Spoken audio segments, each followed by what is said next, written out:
Awesome. Okay, so good afternoon. Again, I'm Jessica James. I'm currently serving as the Interim Director of Application Services, Recruitment and Student Affairs, and I am, of course, joined by Maggie, our admissions coordinator. So I've been in this position for a little over a month now, and as you may have noticed, our team is a little bit smaller. So we've been tasked with kind of keeping everything operationally going. And Maggie has been just the biggest help in this department. She's been an enormous support during this transition and is actually responsible for a lot of the information that we'll be sharing today. So thank you, Maggie, in advance. Here is kind of an overview of what we'll cover. It looks like a lot, but some of these will go really quickly. There's two main sections, ACOMAS and then recruitment. We'll start with some ACOMAS numbers, talk about the final decisions reporting, which is a big milestone for us on the ACOMAS timeline. We'll go over the fee waiver program and then give updates on the centralized background check process that's new this year. We'll talk about enhancements and give a shout out to the ACOMAS Advisory Committee, and then also give a shout out to the Recruitment Advisory Committee. Kicking off our recruitment section. We'll give an update on the recruitment events that we've been able to keep going in this interim, talk about some new marketing initiatives, doctors and what they do, and the undergraduate enrollment environment outlook. There's a couple.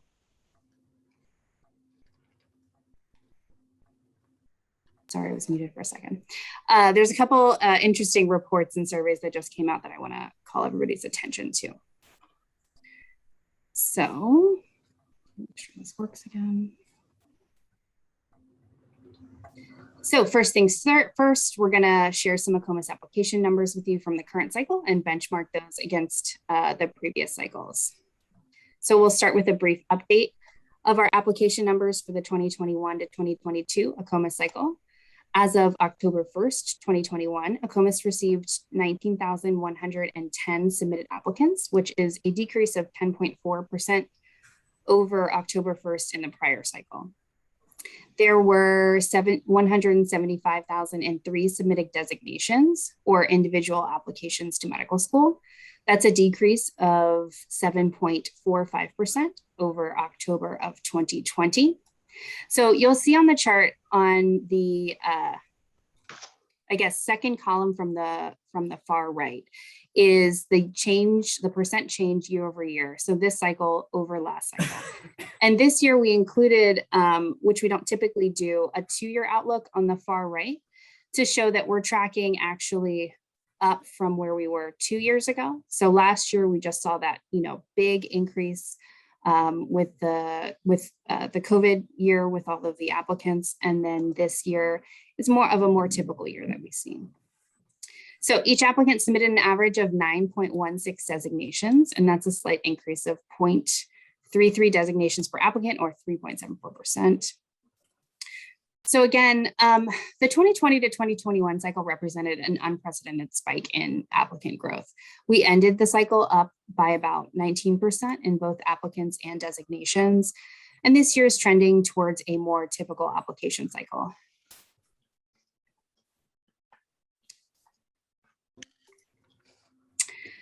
So that was year over year and actually year over 2 year. This is a 5-year ACOMAS snapshot.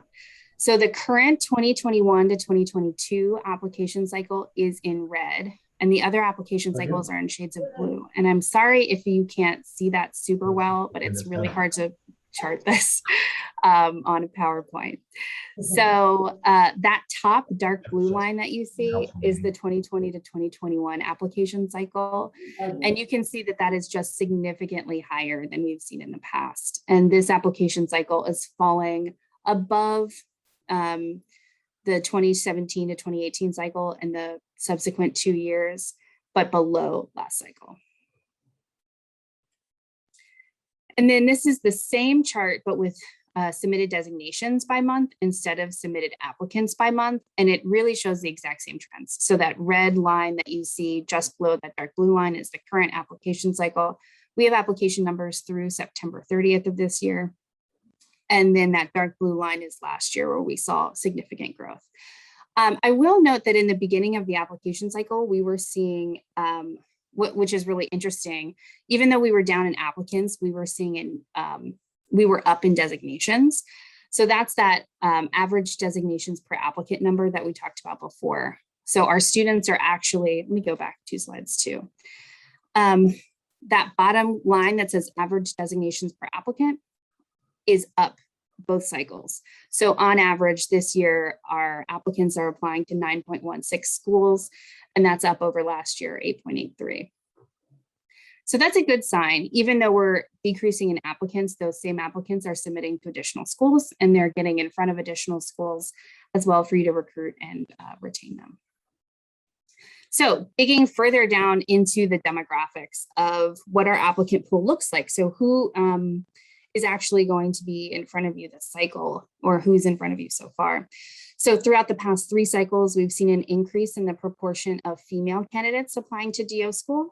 The 2020 entering class was actually the first class in history to matriculate more women than men. So very exciting milestone in osteopathic medicine. The 2019 to 2020 cycle is on the bottom, 2020 to 21 is in the middle, and the current cycle is on the top. And you can see that light blue is female and that dark blue is male, and it is trending towards more female as a proportion of the whole pool than male.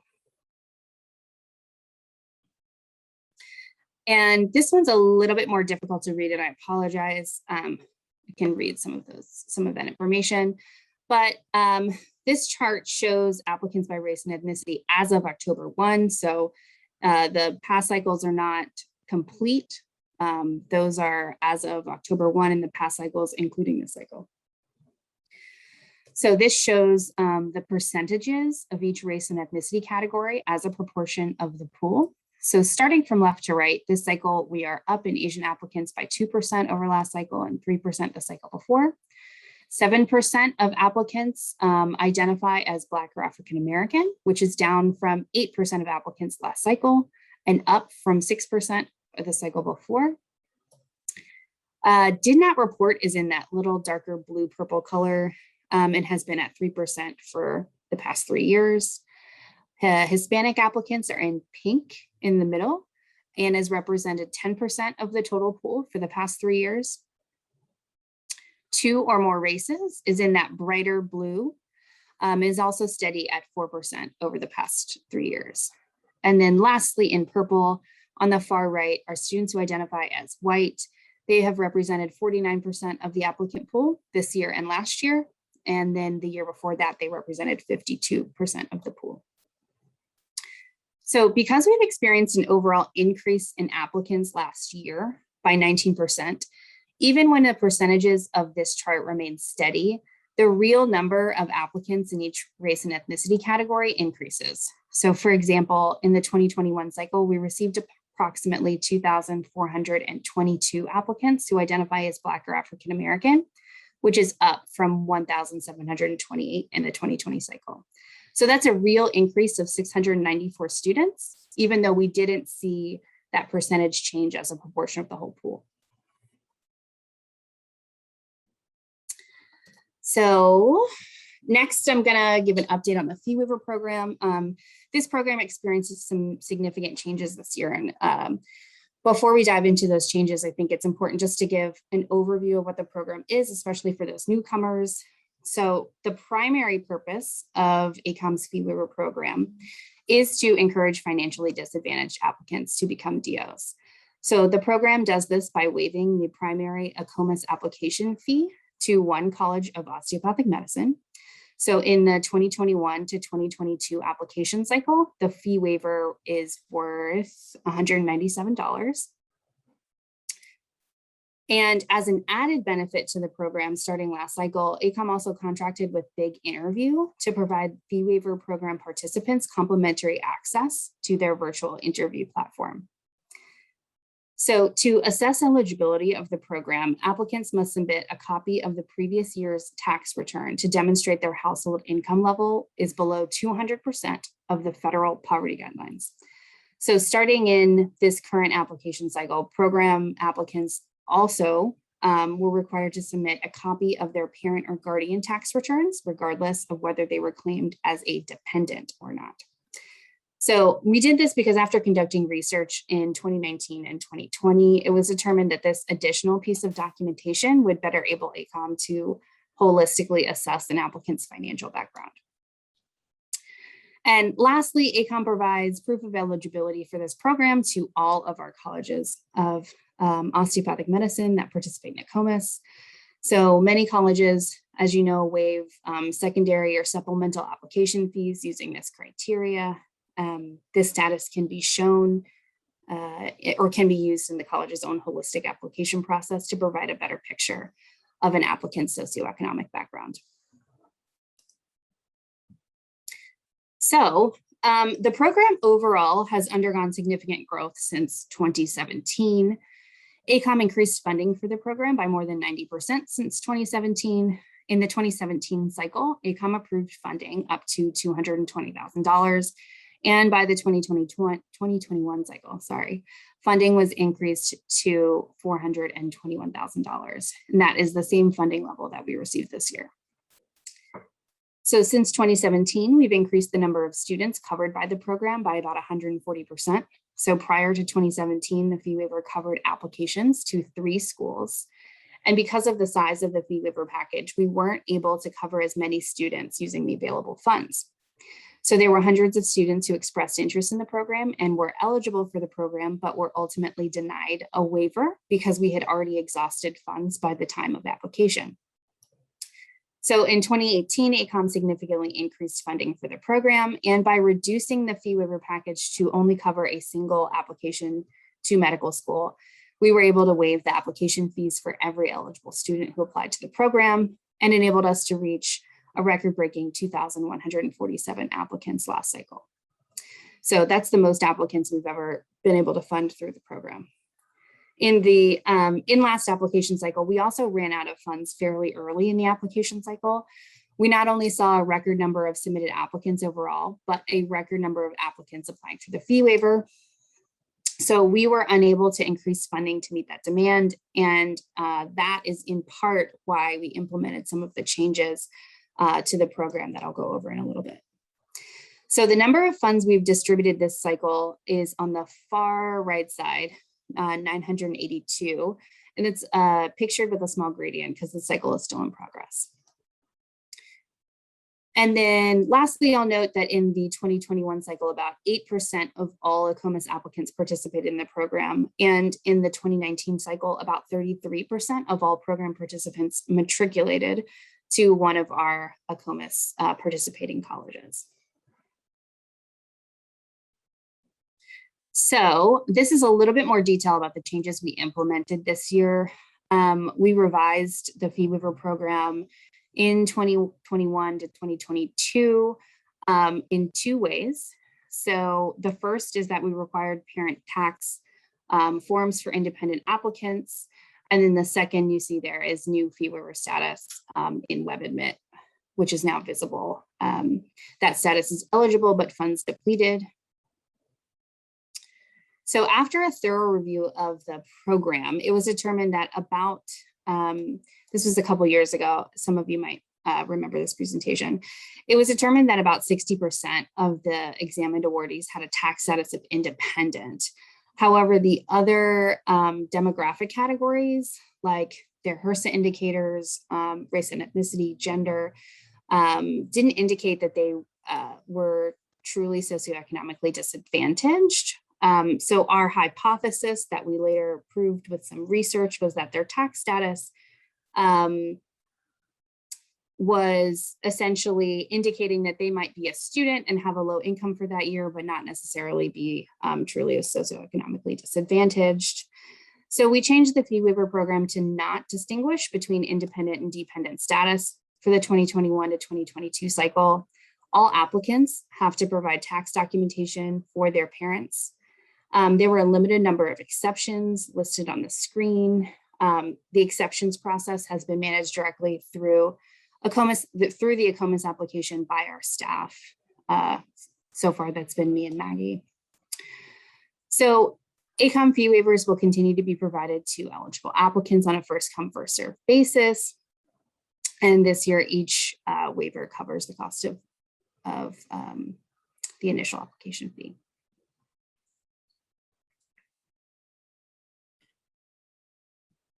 So this is where we are so far in this cycle. So this cycle, we're tracking a little bit lower in the distribution of our fee waiver funds than in the prior two cycles. By October 1st, 982 applicants redeemed fee waivers in this cycle. So the number in the 2021 cycle was 2,097 by October 1st. And then the 2020 cycle, it was 1,420 students by October 1st of that cycle. As a percentage of the total pool, as of October 1st, 7.85% received waivers in the 2020 cycle, 9.84% in the 2021 cycle, and so far in this cycle, 5.14% of the current pool has redeemed a waiver. So far, even though we're only partially through the cycle, we know a few ways that the changes in the program have impacted our program, and we have a few outstanding questions that we're going to need to answer before the close of the cycle. So first, we know fewer students are redeeming waivers, which means that we've met our goal of at least funding all eligible applicants throughout the cycle. We will likely have a budget surplus this year, so the next steps are to dig further into the data to determine if there are ways we can either increase the funding for each awardee and or reduce the barriers to apply to ensure additional socioeconomically disadvantaged students are eligible and apply for the program.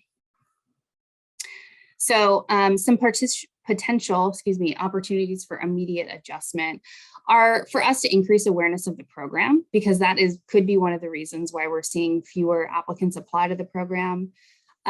We haven't done a significant outreach this cycle, any different than we do in other cycles, to inform people about the program, so we can start emailing people and post on social media and ensure that our applicants are aware that this program exists for them.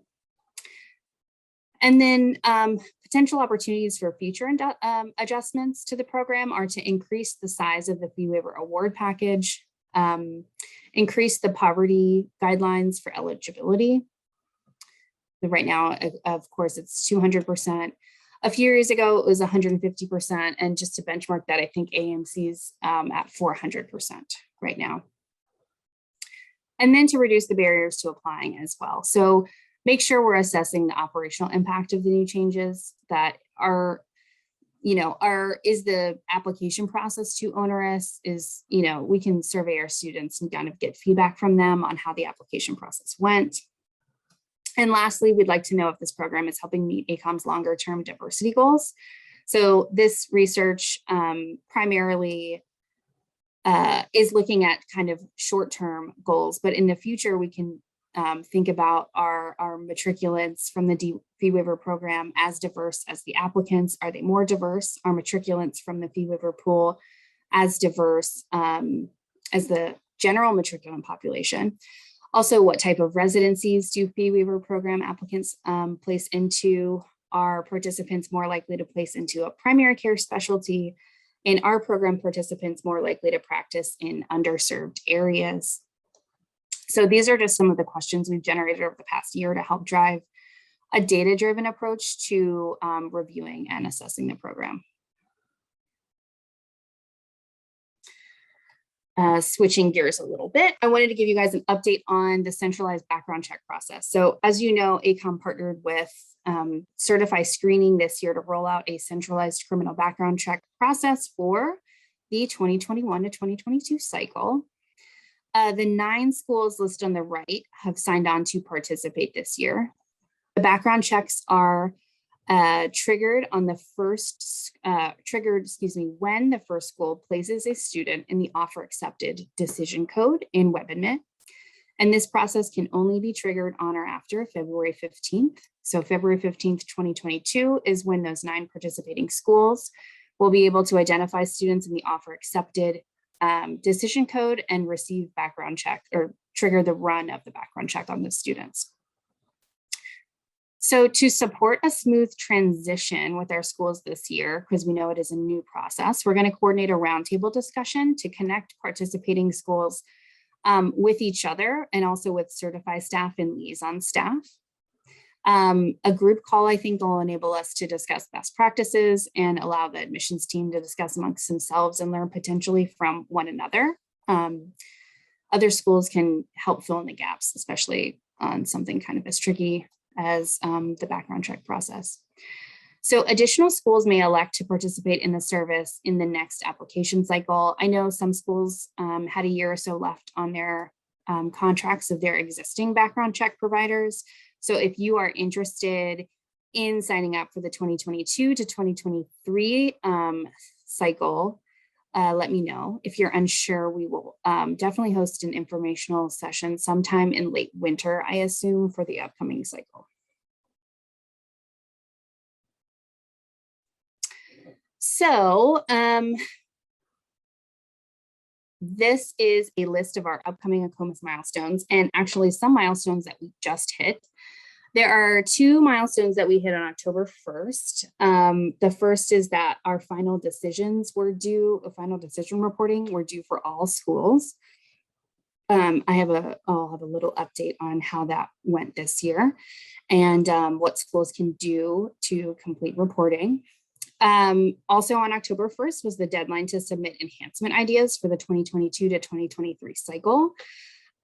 We extended the deadline probably through Friday of this week. So I will pop in the ACOMAS ideas portal link for everybody. As ideas surface through COMAO or through the end of this week, you are more than welcome to continue submitting, and then we'll start reviewing that list next week. We have a few academic update windows that are closing on October 13th, then December 15th, the number 2 opens. February 6th, academic update window number 2 closes. And then March and April, our March 14th, our academic update window number 3 opens, and April 11th, academic update number 3 closes. And that'll bring us to the close of the cycle on April 12th. So that's the final submission deadline for any applicants for their primary application for any applicants in ACOMAS this cycle. So speaking of final decisions, Maggie pulled this information for us this morning, so hopefully it's up to date. I think we have about 18 schools who met our October 1st reporting deadline on or around October 1st. And that's pretty good. It's a pretty decent showing for us, but I think we can do better. We have a list of schools who Maggie has decided have partially met the deadline. And that probably means that there might be a few categories that are slightly off, some final decisions, some applicants who, maybe a handful of applicants who need final decisions, but for the most part have met that deadline. And then there are a few schools who it doesn't look like the reporting has been met. So we will be reaching out to those schools who might have a few adjustments to make or a few more adjustments to make in the next week or so. If you think you are on this list and you should be on this list, that is totally fine. We may have made a mistake, but it is possible that there are a couple students who might be not completely reported. So we can go over maybe some adjustments to make to really wrap it up.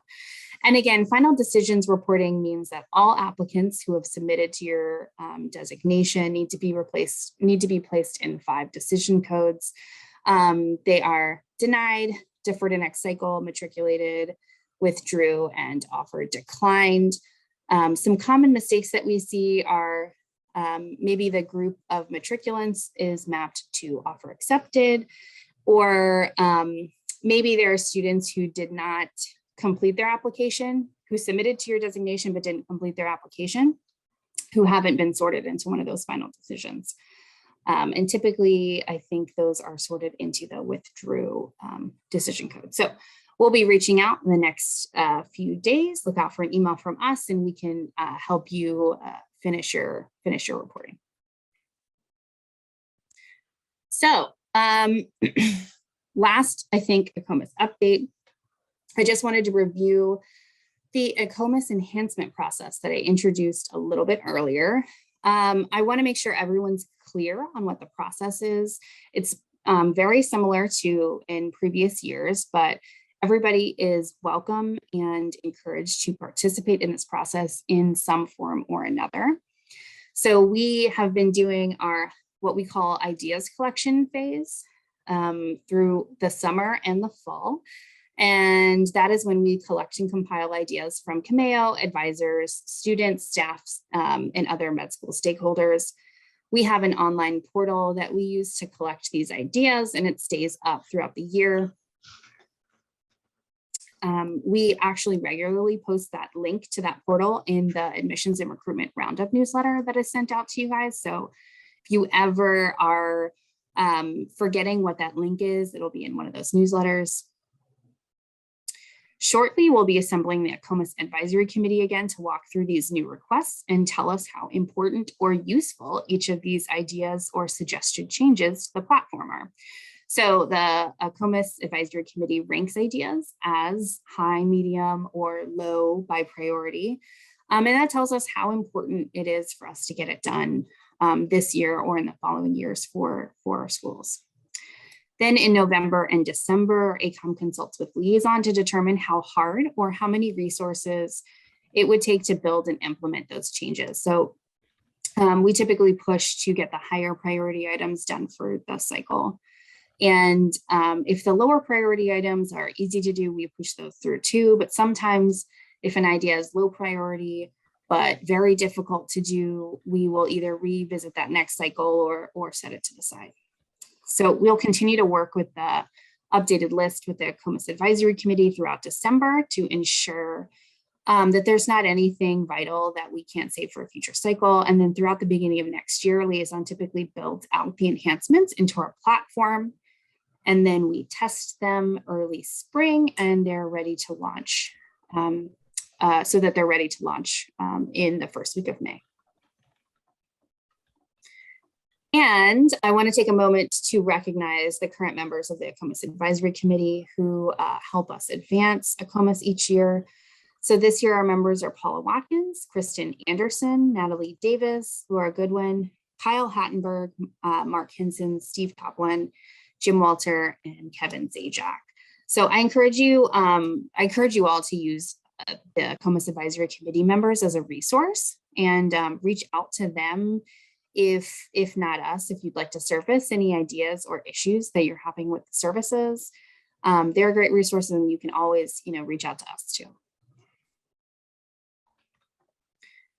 So switching gears to recruitment.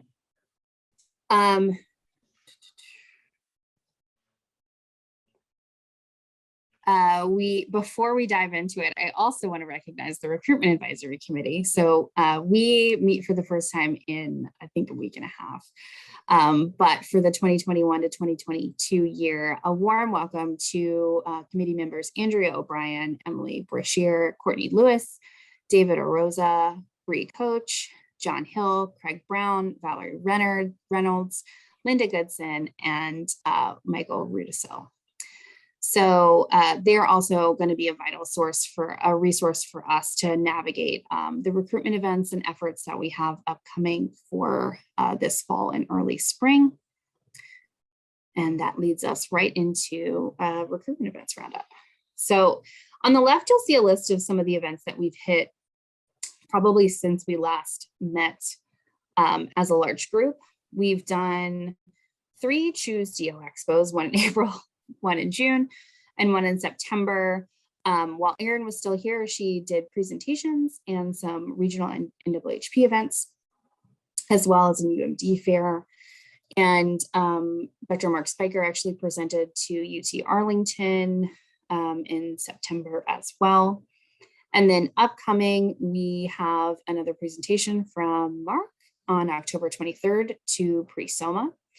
We are hosting another health professions week with our health professions colleagues across the board. So nursing, physician assistants, podiatry, all of the college associations get together and host an event. And this event targets more of our people that are earlier in the pathway into the health profession. So middle school and high school students. We are going to register to attend ABRCAMS this year, which is in November. And then we are hosting another Choose DO Expo on December 8th. I think we have 30 colleges already registered to participate in that. We have also invited Pre-SOMA to partner with us on that event. As you all know, typically Pre-SOMA has a series of events in conjunction with the OMED conference every year. And this year, while they're able to get out some very specific programming and a presentation from us, they weren't able to coordinate a fair because of the transition from OMED from in person to virtual. It was just a lot for them. So we invited them last week to partner with us, and I think it will be a great opportunity for our organizations to work together and to make sure that we're getting the biggest bang for our buck with the events that we partner with them on. So, and then tentatively, we have two events that are in the very early stages of being planned. We've committed to trying to host a virtual shadowing event, which I know is increasingly in demand by our students, getting exposure to DOs and getting shadowing healthcare experience in the COVID environment is a really important high priority for us to make accessible to them.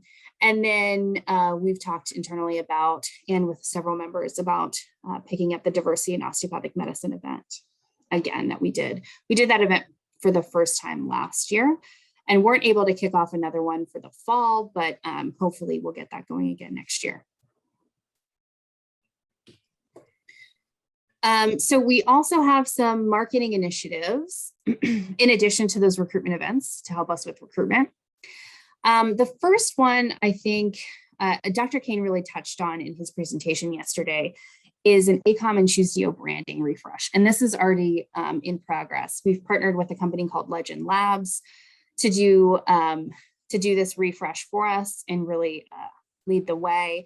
One of the important things that is going to be relevant to our prospective student audience and our colleges is that all of the ACOM sub-brands that we have, which include like our Educating Leaders Conference sub-brand and the Choose DO sub-brand, are going to be made in alignment with the ACOM overall branding. So the ACOM branding is going to change a little bit, and all of the sub-brands are going to look like they're in the same family as the ACOM brand.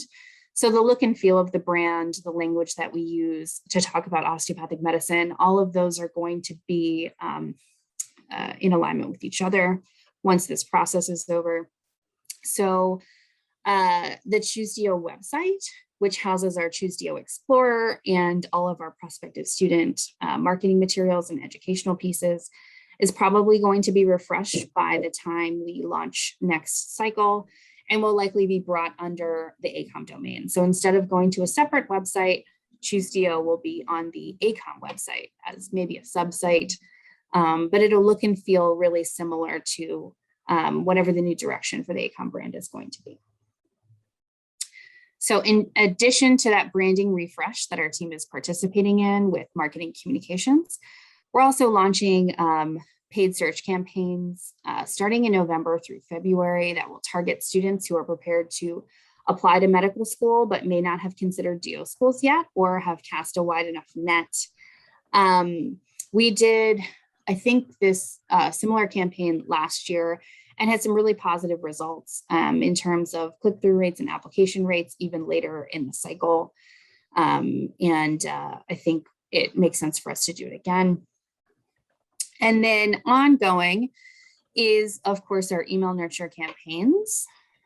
And especially for those who are new and maybe as a refresher for people that have been here before, I want to talk about a little bit about how those email nurture campaigns work, because I know there's always interest in what we're doing and schools are interested in aligning their marketing with what we're doing as well. So we actually segment our audience into many different little groups. And the goal is to get basically an applicant or a prospective student from the prospect stage all the way to matriculant. And we track them based on actions they have taken with us to kind of push them further and further through that pathway to matriculation. So they start as a prospect, which means that they've likely taken the MCAT, but haven't taken any additional action with a COM or a COMAS. Once they take an action, like they attend or register for an event, they register for the Choose to Go Explorer, or they sign up for more information online, they become an inquiry. So they've like raised their hand with us, they've inquired with us, and we increase our interaction with them. Then once they've started an COMAS application, they become in progress applicants. We start feeding them information to help them complete and submit their application and to choose the schools that they really want to apply to. Once they've submitted an application, they are in the applicant track, and we try to push those applicants to matriculate to our schools. So we know even after somebody who has submitted an COMAS application, we know that our mission isn't done yet. We have to send them information, continue to send them information about the profession to get them to apply or get them to matriculate to one of our schools rather than one of our MD counterparts. So we have two additional tracks or two additional audiences that aren't a separate track, and those are on the far right, accepted students and matriculants. I know last year we did a separate event for accepted students and would love to at some point pick something like that up again. And then, matriculants is that final stage when they're attending an osteopathic medical school. So a little bit more detail about our email nurture campaigns. They've gotten, each year, I think the number of emails in each of these tracks grows and grows and grows. So prospects get 9 emails this year, inquiries get 7, in progress applicants get 8, and applicants get 6. It's a total of 30 emails, and they're spread across those 4 tracks. And as you may have noticed, some screenshots of those emails are on the left, and they got a small facelift this year. We refreshed the artwork to make it a little bit more modern for the 2021 to 2022 cycle. The topics for these nurture campaign emails are generally evergreen. So, we send like blasts about the application cycle, about the fee waiver program, all of that stuff. The nurture campaign emails are usually evergreen. So their advice about applying to osteopathic medicine, sitting for interviews, things like that, that isn't necessarily time limited. And it's a great place to tell the story of osteopathic medicine and highlight some of the spectacular stories of our medical school students and alumni. And again, a really big thank you to Maggie this year, who was instrumental in managing the CRM system that we send these emails through and operationalizing the campaign this year. So I also included a couple quick stats just so that you see what we track. We track emails sent, which is 707,000 this year, and emails opened, over 300,000 emails opened. Our open rate is actually really, really high for our industry. It's 42, almost 43%. And our click-through rate is about 3.65%. So the open rate is like how many people are opening that email that we've sent it to, and the click-through rate is how many people that have opened the email have also clicked through. And really quickly, those are really important stats for us to keep track, because we know that we're sending, if they're good stats, that we know that we're sending really relevant information to the right audiences at the right time. And now I'm going to actually turn it over to Maggie real quick to talk about the Doctors and What They Do program. Yes, all day I've been looking forward to talking about doctors and what they do. So going along with our recruitment efforts, I'm going to shift our focus a little further back on a student's journey. So our nurture campaigns reach out to students who are on their path to medical school, who are often pre-med in college. But Doctors and What They Do, this initiative reaches a little bit further back. It's an educational initiative that we ran this past summer with 3rd through 6th graders. So a lot further back actually in the journey. And it was taught by our current osteopathic medical students. It was a great program. I'm really passionate about it. And I think that it has the awesome potential to introduce osteopathic medicine to students at the beginning of their journey to medicine, instead of waiting for them to get to pre-med advisors in college. So let's take a closer look at doctors and what they do. So it was a free program for 3rd through 6th graders. And the point of it was to learn about health, wellness, and the osteopathic medical profession. It was a 2-week curriculum, Monday through Friday. And so it was 10 lessons.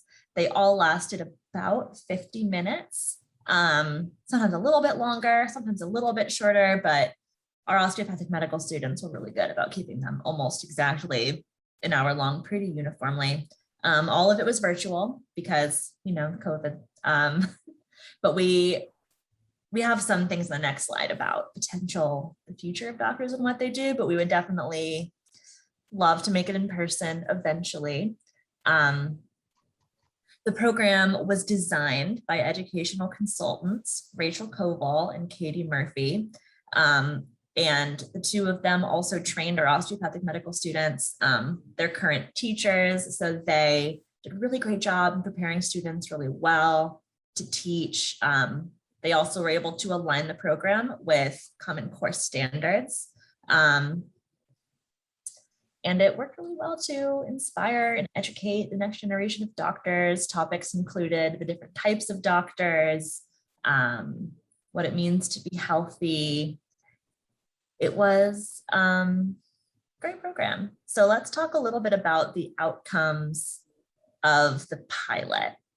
So that's what the program was, and here's how it went. I want to highlight the registration data off the bat. 75 students registered for the program and 235 student doctors volunteered to be teachers. The program itself was a significantly scaled down version of that initial registration and volunteer data.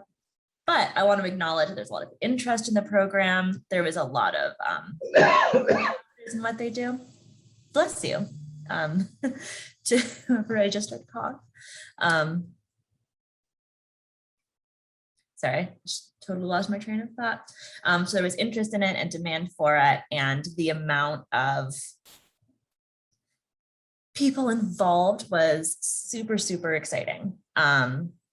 Between us, Jessica and I attended all of the sessions, and we were always so impressed and excited by the relationships that formed between the children and the student doctors, and by the conversations they had about health.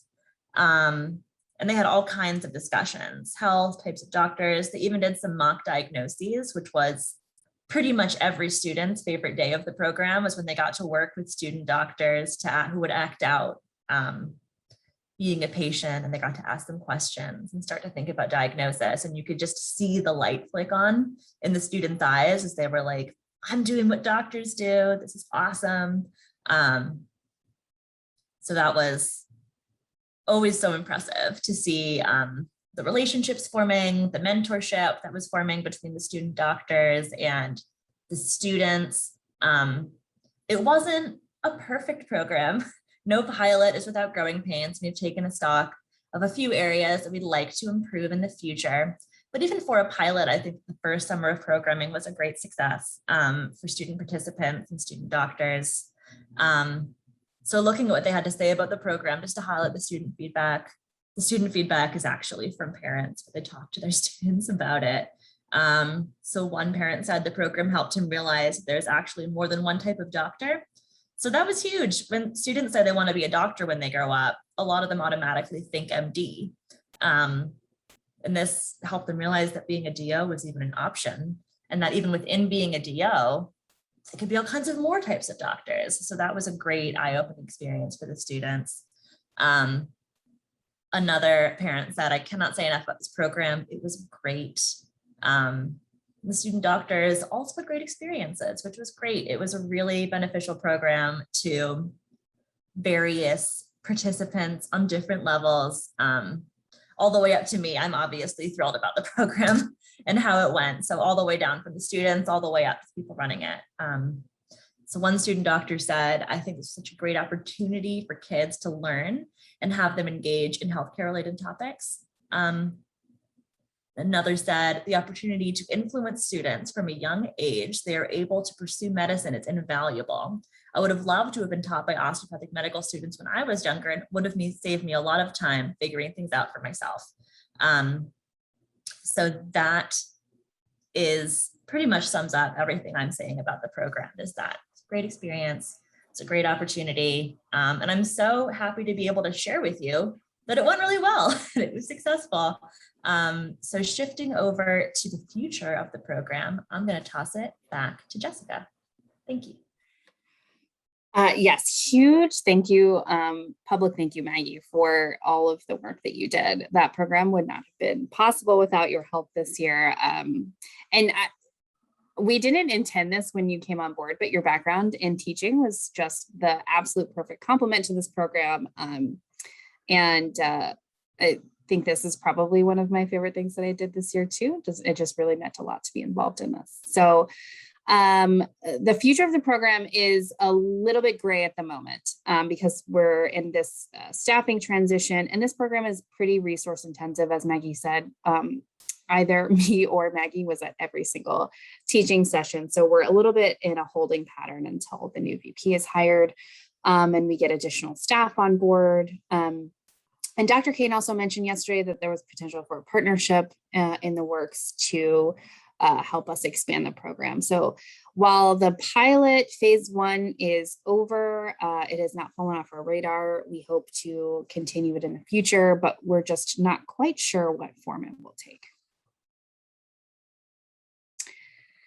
And then I want to close with a couple things that are on my radar in the larger enrollment environment. I'm sure some of you probably saw this recently, but there was Inside Higher Ed, they did their annual enrollment survey and published an article by Scott Jasek, who's been following the campus changes due to COVID-19 really closely. I pulled some quotes, some key topic areas that he included in the Admission Survey in a Wild Year article, reviewing kind of the survey results that they found just a few weeks ago.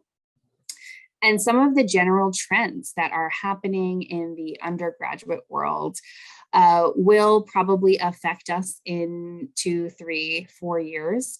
And some of the highlighted ones I wanted to pull out and I thought might be helpful to have as we enter discussions into what the future of recruitment and diversity recruitment is going to look like later on today, led by Paula.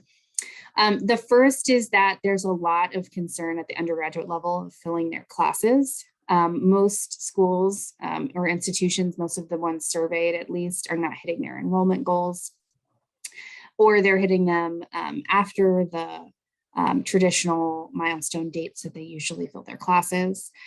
Most campuses said that campus closures in the last academic year had hurt their efforts to recruit enough students. So interest in videos and online recruiting is expected to remain high. I think that similar trend is happening in our world as well. And I think this one's a big one. Over 95% of campuses used test optional or test blinds admissions this year. So there was a huge reduction in the number of students who chose to or were able to sit for tests like the SAT and the ACT.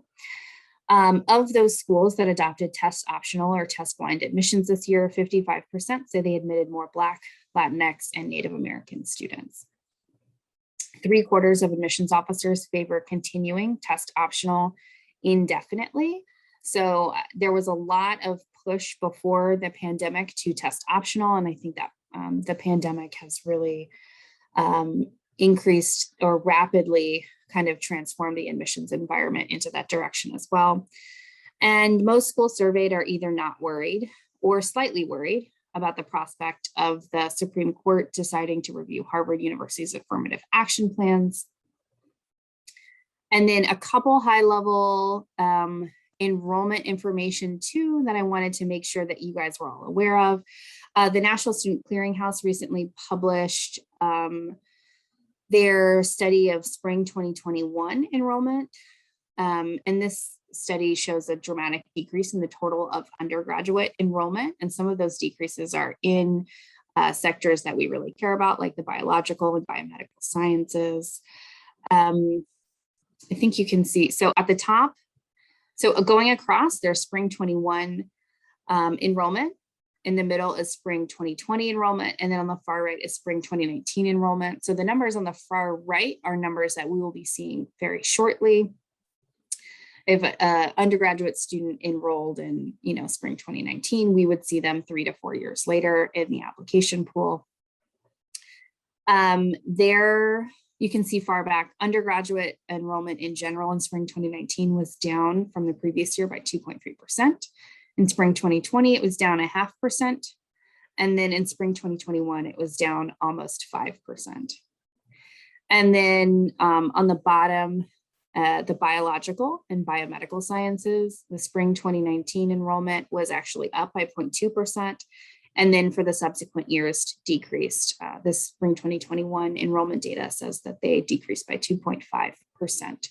So these are further out in the pathway for enrollment for us, but things to keep on the horizon and kind of data to keep in mind, especially when, planning for more longer term events in the future. So I think that is it for us, but I am happy to take any questions or have a conversation about anything that we've talked about.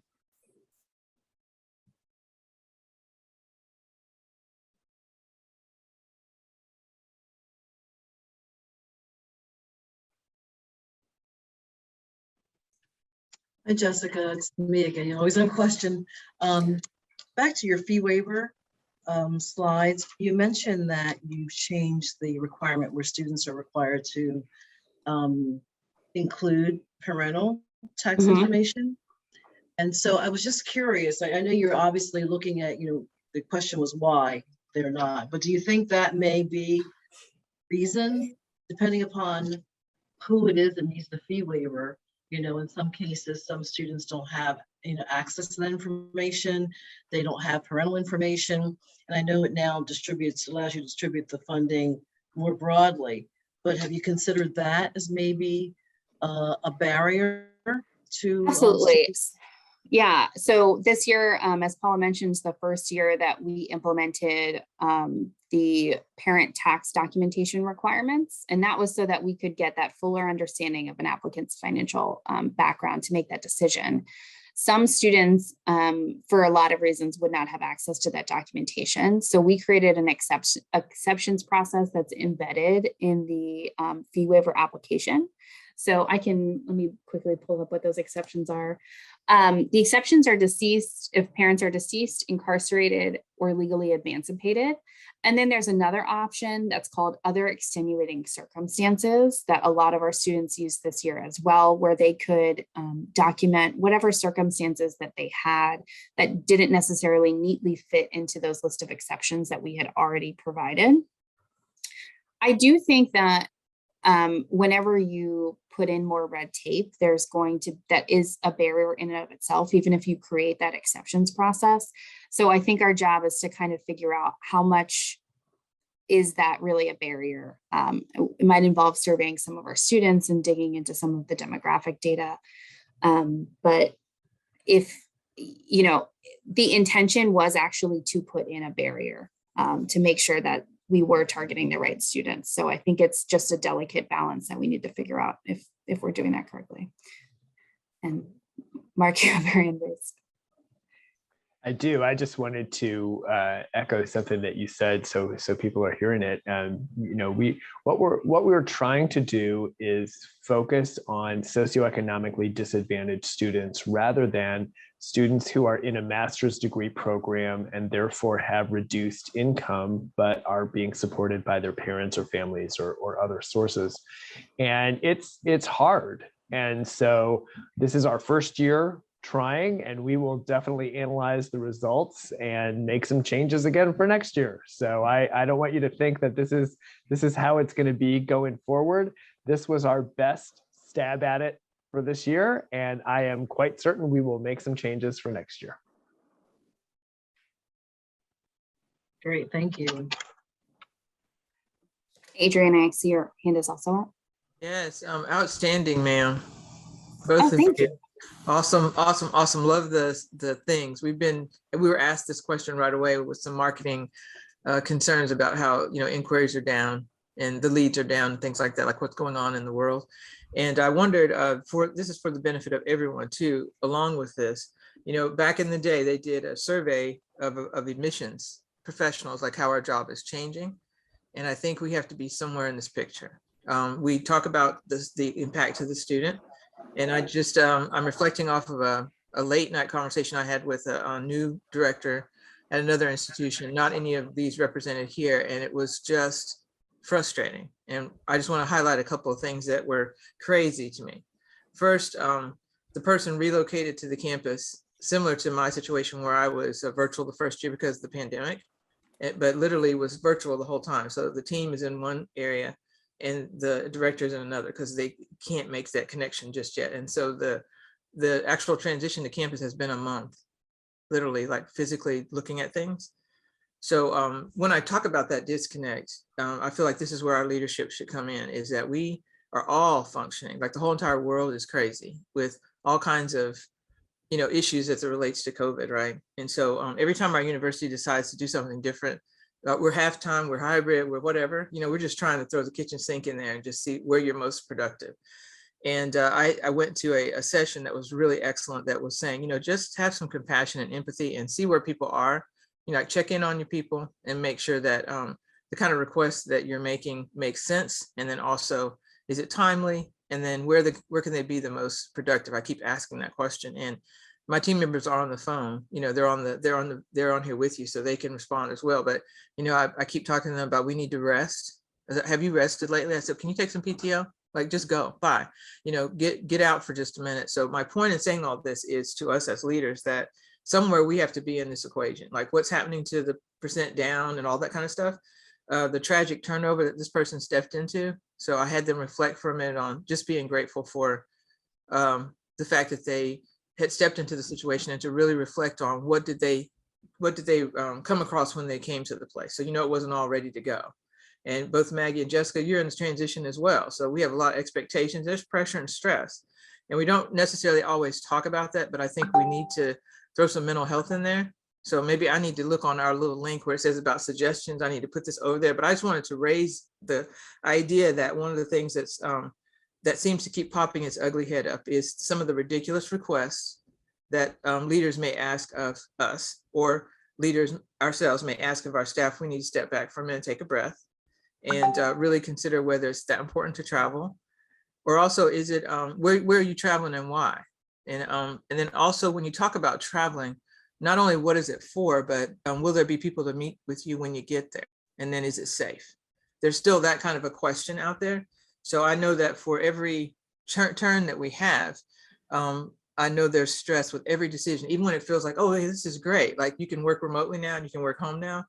It didn't turn out to be that everybody was satisfied with like the 50-50. It's like, it's a combination of flex and going home early and, changing your day, just got to just communicate. So I'm sure I'm not the only one that's experiencing that, but I keep thinking it's a big miss, especially as we recruit more people to the profession, to give an understanding of what our job entails, what it's called to do, and what it is not, most importantly. And so I heard a lot of what I was like, what? No, that's not what we do.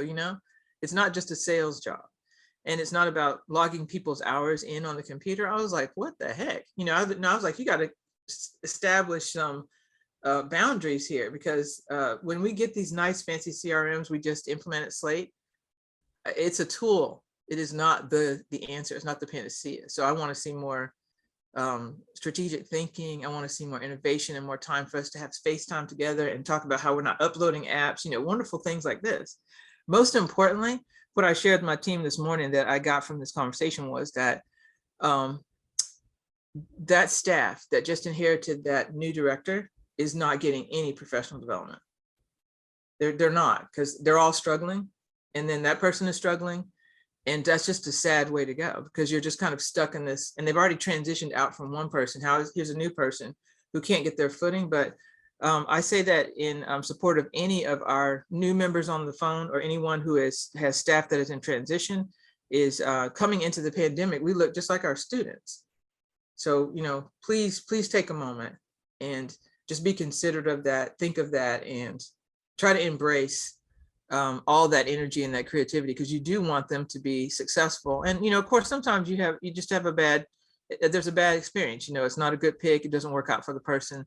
That was also part of the conversation, but I just had great sadness for the fact that there was no employee care here, in the sense that as that person transitioned in, the staff was already short.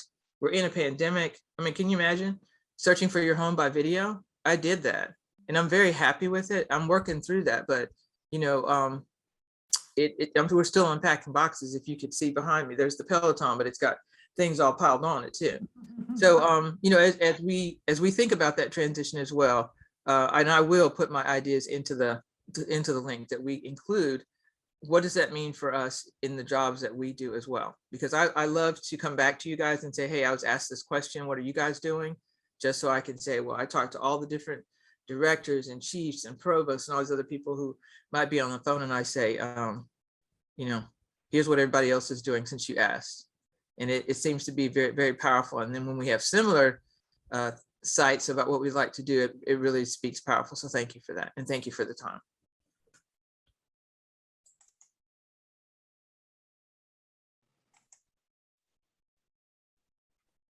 Yeah, I put well said, Adrian.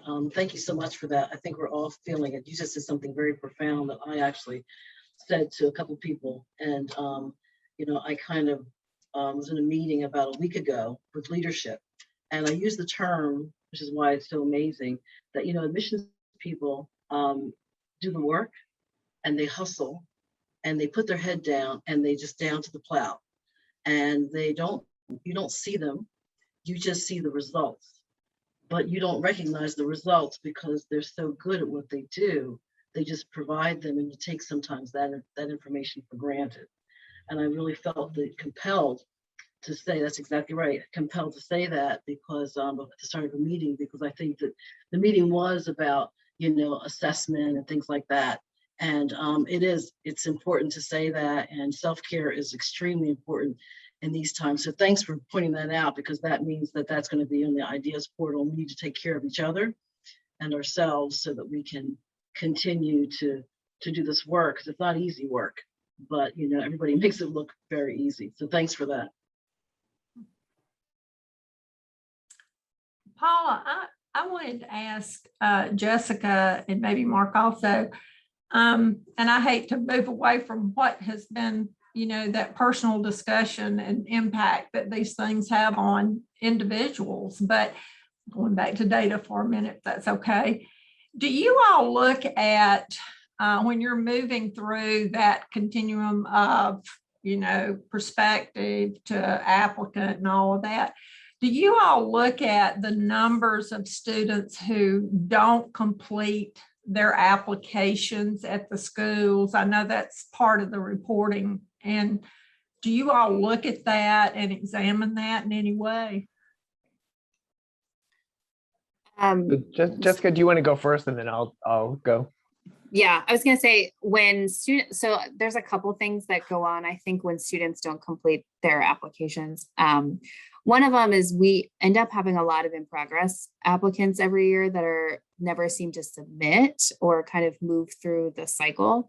And a couple of years ago, we decided to collect data on who those students were. And we put this little pop-up that comes up at the start of the ACOMAS application when they log in that says, like, when do they intend to apply? Because what we found is that there's a lot of students who, like, 1 year, 2 years, 3 years out, will just open an ACOMAS application and start filling it out because they're eager beavers and are, trying to get ahead. So we are starting to collect a little bit more data on that, and we can provide on that end. But Mark, did you want to follow up? Yeah, I just wanted to say that so that's an important sort of variable, right? So we have were these students serious about applying this year at any point in their application cycle? And so for the students who intend to apply 3 years from now, no, they're just trying to see, what do I need to do now to be able to have a complete application or a good application in 2 or 3 years? And that's fine. That's probably a good idea, right? So one of the things we can do is track and see if and when those students come back and how that relates to what they're telling us.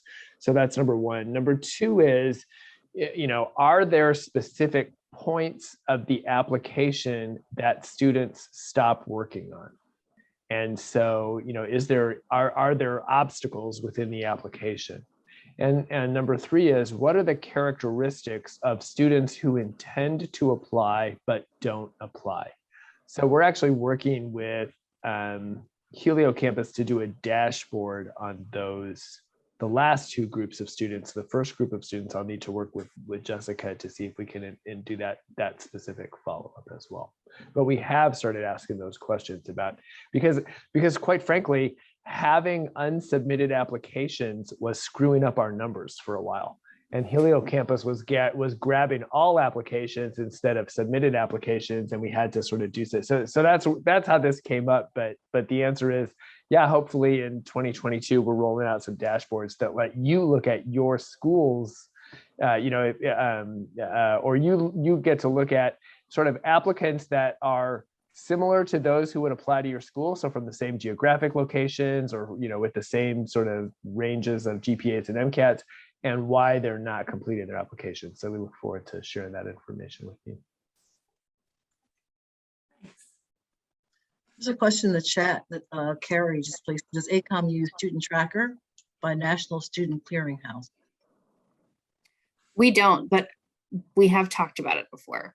So that is on our future to do maybe, but we have not used it yet, no.